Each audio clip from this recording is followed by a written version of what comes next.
dañ lay jël kii la quoi waaw grand aussi dafa am cadre justice boobu ba léegi nii gis nañ ci tamit affaire destitution Mimi Touré gis nañu aussi Thierno Alassane Sall aussi tamit ñaawlu ko à l'Assemblée nationale tey jàpp nga ni aussi yooyu yëpp tamit ba léegi ci justice bu normal la c'est normal ou bien c'est anormal nan nga gisee aussi tamit affaire yooyu yëpp quoi coow yooyu yëpp parce que Sénégal wàllum justice instant bi dafa nekk loo xam ne nii dafa bëri coow Cour des comptes Mimi affaire Adji Sarr Sonko voilà donc nan nga gisee aussi tamit affaire Mimi bi. système bi peut-être moo nañu war a xoolaat ça c'est clair et net te c'est vrai que bon justice à double vitesse bon loolu yëpp xam nga ça dépend de l'appréciation que l'on se fait mais man li may jàpp rek moom lay conseiller rek mooy dañuy jéem a dooleel suñu justice bi travailler vraiment à renforcer, à croire en cette justice parce qu'il y va de la stabilité de notre pays. Le cas de Mimi aussi nan nga ko xalaatee jàpp nga ni que. kooku tu sais bu ñu ko xoolee. article 60 de la constitution li mu wax dafa leer. dafa ne tout député qui démissionne donc de son parti. en cours de législature est automatiquement déchu de son mandat. mais Mimi démissionné wul moom. non je suis d'accord c'est ce que je dis moo tax ma ne lépp après c'est la justice parce que amul leen lu mu mën a def Mimi du dem toj kër yi di saaga fii ci réseaux sociaux yi elle va saisir la juridiction compétente pour faire fraude argument yi mais c'est des arguments de droit article 60 dafa parle de démission de son parti et pas d'une coalition elle n'a jamais démissionné et puis ce qu'il faut comprendre mooy la démission c'est un acte juridique. Un acte juridique, c'est une manifestation de volonté boo xam ne dafay produire des effets de droit. Tu comprends? maanaam da nga ko war a bind ça doit être un acte sous seing privé nga bind ne man damay démissionner et en ce moment on va appliquer les dispositions de l'article 60 et du règlement 7 du règlement intérieur article 7 du règlement intérieur qui va dans le même sens. Mais Mimi dans ce cas d'espèce mais il y a rien qui justifie yaa ngi dégg sa destitution gars yi yëfu lu leen neex la ñu def. Mais du dem c'est pas une raison pour que ñu décrédibiliser la justice mais qu'est-ce que la justice a à voir dedans mais lan mooy problème bi te ñun nous sommes là pour des principes ñun au niveau de la République des valeurs mooy li ñu mën a wax mooy dem ci fii mbax ne nekk lu doon benn yaa ngi dégg porter l'affaire devant la juridiction compétente avec des arguments génne ko ne man je n'ai pas démissionné parce que la démission ne doit pas être supposée. C'est pas gars yi parce que ñoom ci seen avis voilà parce qu'elle a posé des actes je me rappelle même à mon neveu parce que quand le cas de comment s'appelle Cissé Lo bi muy am à l'époque mais ñoom seen bopp je te dis gars yi bëggoon nañu sax essayer de reformuler l'article 6 naan waxuma la démission sax mais aussi il parlait même de koo xam ne dañ ko dàq yaa ngi dégg de comment s'appelle de démission et de révocation mais ici l'article 60 ne parle pas de révocation dàquñu ko parce que fay dañ la révoquer dañ lay automatiquement voilà mais on parle de démission la démission ne doit pas être considérée sous un angle juridique c'est-à-dire que bu ñu waxee c'est un acte juridique te xam nga mooy acte juridique moo loo xam ne c'est une manifestation de volonté mais ñoom fi ñu ko yóbbu mais sur un fait juridique nag mooy comme par exemple c'est un comportement boo xam ne dafay indi ay conséquences de droit ñoom su angle fait juridique lañ ko yóbbu pour di comportement yi muy am moo tax ñu amené ko sur l'angle 60 pour dire que dafa supposer qu'elle a démissionné parce que mënoo nekk dans un parti vous pouvez déposer des actes contre le parti défier yaa ngi dégg l'autorité suprême de ce parti donc ce sont des comportements yoo xam ne c'est des faits juridiques qui peuvent amener des conséquences juridiques yaa ngi dégg par rapport ak article 68 mais ici il a été clairement défini que waruñu xool ci comportement yi yaa ngi dégg ou bien les faits pour en déduire que dañ ko war a destituer mais ça doit être une manifestation de volonté boo xam ne émanant de la personne te yu mel noonu sax mais il y a un minimum de décence mais nit boo koy dàq sax mu ne boo koy génnee mais nga woo ko ça doit être fait yaa ngi dégg contradictoirement ñu woo ko am ay griefs yu ñu koy reprocher dafa mel ni entre un employé et un employeur nit ki balaa nga koy dàq bu fekkee def na ay fautes mais tu lui fais une demande d'explication ne ko mais gis naa lii ak lii mais tu t'expliques su fekkee ne les explications sont convaincantes mais nga tu passes l'éponge mais su fekkee ne il a donné des explications yoo xam ne yow doy la su boobaa maintenant tu prends un acte nga xam ne c'est écrit mais dans le cas de Mimi Touré franchement parler c'est du n'importe quoi loolu daal laa mën a wax ci kaw Mimi Touré. d'accord avant ñuy tëj nag xam naa aussi bëggoon naa tamit grand ñu wax tamit ci li nga xam ne nii mooy troisième candidature ñii gis que ni deuxième quinquennat la yéen aussi en tant que RV République des valeurs ndax ngeen gisee loolu jàpp ngeen que ni c'est normal loi wala yoon war na may Macky Sall mu posé waat li nga xam ne ni mooy troisième candidature am wala déet am déet. Le problème aussi. parce que loolu aussi problème boo xam ne nii la bëri. déjà réglé quoi vraiment par la constitution su ma déggee ñu ne le débat juridique est déjà réglé c'est pas un problème juridique mais c'est un problème politique mais je me dis que juridiquement moralement yaa ngi dégg et bu ñu xoolee sur le plan de l'éthique Macky Sall ne doit pas se présenter en aucun cas article c'est-à-dire 27 de la constitution daf ko wax alinéa 3 ne nul ne peut faire plus de 2 mandats consécutifs te de même bu ñuy reprendre sax article 27 de la constitution dafa reprendre article 6 de la constitution française parce que xam nga ñun copier-coller la ñuy def du français def rek mën nañu jël indi ko fii article 6 constitution française lu mu wax dafa ne le président de la République est élu pour 5 ans au suffrage universel direct nul ne peut exercer plus de 2 mandats consécutifs ça c'est la France nga xam ne mooy loolu fa la ñuy inspiré wu ensuite alinéa 3 de cet article ci dit le dit article définit les modalités d'application du présent article sont fixées par une loi organique maanaam dañuy jël une loi organique c'est-à-dire loi organique pour ñu mën a comprendre c'est une loi qui complète et précise les dispositions de la constitution parce que constitution ay principes lay dégager léegi nag loi organique bi nag mooy préciser la pensée du constituant est-ce que tu comprends donc de ce fait en France le problème ne s'est pas posé parce que mosoo fa dégg ñu ay problème troisième candidature rek yu demee noonu le problème ne s'est jamais posé parce que les textes sont clairs te man jàpp naa ne gis nga quand les textes sont clairs il y a pas lieu à interprétation. mais est-ce que changement bi amul aussi tamit je parle toujours sur langue juridique mooy constitution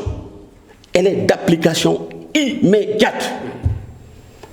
bi ñu koy voté en 2016 parce qu'il y a eu une réforme constitutionnelle en 2016 sur la constitution de 2001 en 2016 on ne parlait pas du nombre de mandats bi ñuy def réforme bi en 2016 c'était par rapport à la durée parce que Macky Sall a été élu pour 7 ans mu bëggoon ko ramener à 5 ans donc réforme bi ça posait sur la durée plus sur la durée et exclusivement sur la durée que sur le nombre mais le nombre était déjà réglé depuis 2001 et donc bu ñu ko voté en cette période donc la constitution étant d'application immédiate donc ça veut dire que boobu déjà en ce moment bi muy def 7 ans bi donc boobu moo doon premier mandat s'en est suivi maintenant. moom jàpp na ne nag 2019 bi ci la def premier mandat am donc deuxième mandat dese na ko parce que 5 ans la depuis référendum ba léegi gis nañ ne na 5 ans la gars yi jàpp que ni instant bi moom la benn 5 ans la defagum des na benn 5 ans. maa ngi woon Thiès. démb maa ngi woon Thiès moment bi heure bi maa ngi woon Thiès mais bi ma ñëwee dama am lu ma yéeme quoi franchement parce que man démb laa gëm ne que Macky Sall il va poser sa troisième candidature démb. parce que dama gis li ma gis démb place de France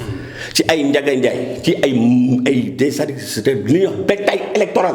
pratique yi nga xam ne depuis Abdou Diouf ba léegi li nga xam ne dañ ko xeex c'est ce que j'ai vu hier à la place de France des dizaines et des dizaines de cartes Ndiaga Ndiaye remplies à bloc te temps yi ñu wax waxu surchargé yooyu surchargé la avec des gens à l'effigie de Macky Sall soi-disant que xaw ma Abdoulaye Dièye directeur AIBD moo koy sargal mais avec les moyens de l'État mais des pratiques yoo xam ne c'est d'une autre époque mais qu'est-ce qui s'est passé mooy 2 heures de temps bi ñuy monter seen comité ñuy gis gars yi di dem parce que lan la dañ leen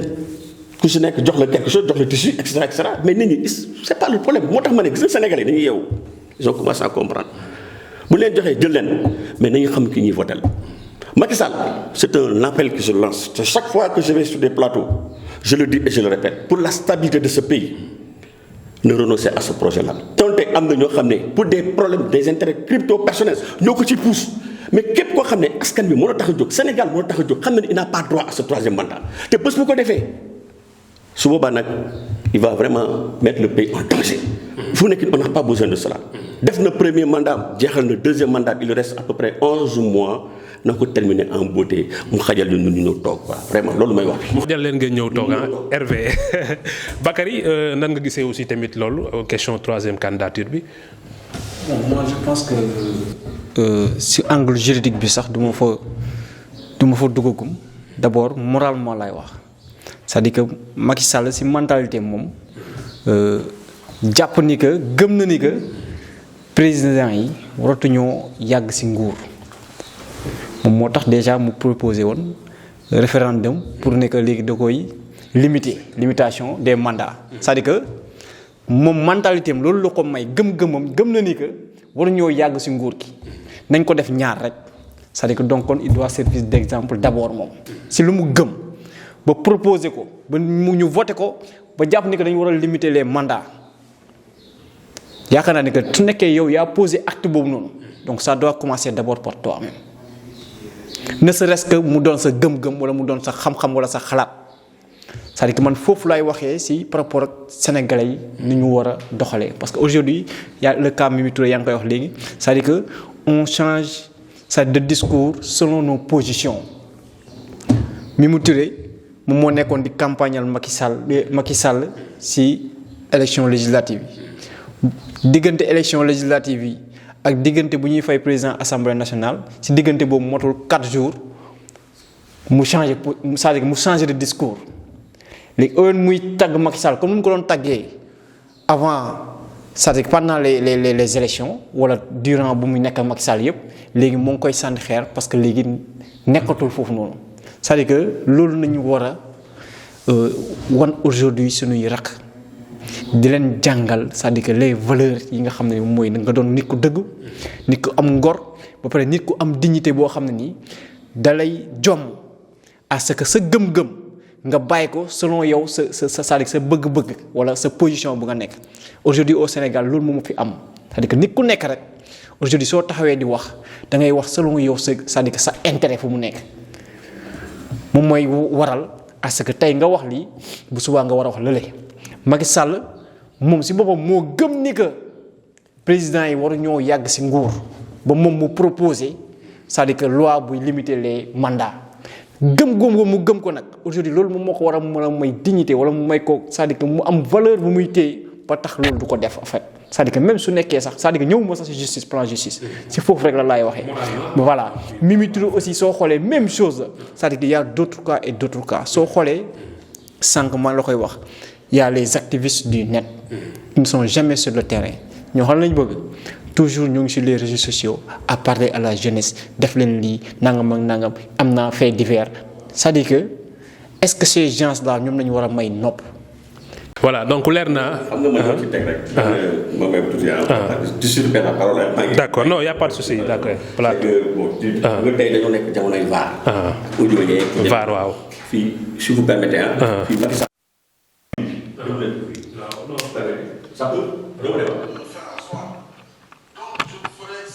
Et certainement, je demanderai la confiance de mes concitoyens pour poursuivre la politique qui est entamée. Et donc vous avez droit, dans la constitution actuelle, vous avez droit à 2 mandats. À 2 mandats, c'est clair. Le nombre de mandats ne pose pas de problème. Je pense que nous dégg quoi. Donc le nombre de mandats ne pose pas de problème. Donc le problème mooy durée bi. mooy li ma wax tout à l'heure rek 5 ans la ñuy 7 ans yóbbu ko 5 ans loolu kese mais le nombre moom ci boppam moo ko wax. te c'est lui qui est à l'origine de cette constitution ne serait-ce que par respect aussi par rapport ak ñi nga xam ne ils sont tombés sur le champ d'honneur par rapport parce que mooy bii Abdoulaye Wade doon posé troisième candidature bi donc il y a des Sénégalais qui sont morts mais Macky na bàyyi xel ñooñu dafa vraiment ñu bañ a poser ce problème là. temps bi xoj nañu donc malheureusement tey avant ñuy tàggatoo bëggoon naa aussi nga wax sénégalais yi peut-être fan ngeen jëm donc lan lañ mën a xaar ci li nga xam ne ni mooy République des valeurs pour élection yi ak yeneen yi nga xam ne ni ay projet la yoo xam ne ni c'est à venir. Moi, je m'adresse particulièrement à cette grande masse silencieuse parce qu'il y a plus de 4 millions de Sénégalais qui ont voté pendant les législatives. Nous avons dit que nous avons vraiment ñu xam ne que République des valeurs talal nañ leen seen loxo pour ñu xam ne que ñun dañuy ñëw pour indi leen en tout cas un programme boo xam ne dëgg ça touche tous les secteurs de l'économie de ce pays te ñu xam ne que pétrole la ñuy ñëw on va dans un c'est-à-dire que vers la production du pétrole te Thierno Alassane Sall déjà il a été ministre de l'énergie am na expérience xam na luy pétrole il s'y connaît très bien kon nag vraiment lu jëm ci pétrole bu ñu koy dénk dañ ko jox ñoo xam ne vraiment xam nañ lu jëm ci pétrole donc ñu mën a vraiment def exploitation bu ko defee bénéfice yi nga xam ne moom lay régénérer yaa ngi dégg mu Sénégalais mën ci gis seen bopp. donc di aussi woo tous les militants de la République des valeurs donc ñu continuer ci liggéey bi ñuy tàmbali depuis ça fait maintenant 3 mois mooy montage comité yi donc di jaajëfal vraiment sunu camarades yi ñoom Massamba Diop ñoom Marème Sissoko yaa ngi dégg ñoom Madeleine Diousé ki nga xam ne moom à elle seule à Bambali elle a monté plus d'une dizaine de comités donc ñu inspiré ci loolu xam ne que tey comités yi mooy mën a permettre aujourd'hui parti bi ñu gën a am visibilité ñu mën a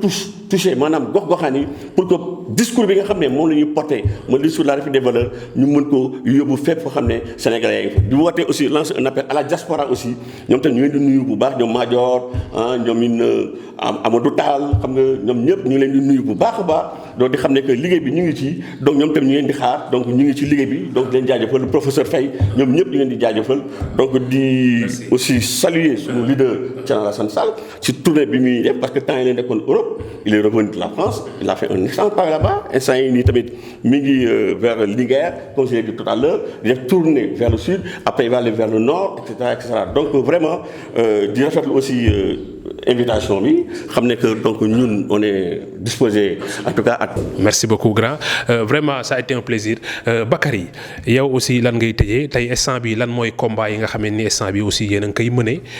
donc Mbour Justice yàgg nañ ko xam ci ay combat yu bëri actuellement ci lan ngeen nekk et puis tamit lan nga xam ne ni mooy message bi nga xam moom ngeen di lancer waa Mbour ak Sénégal yëpp.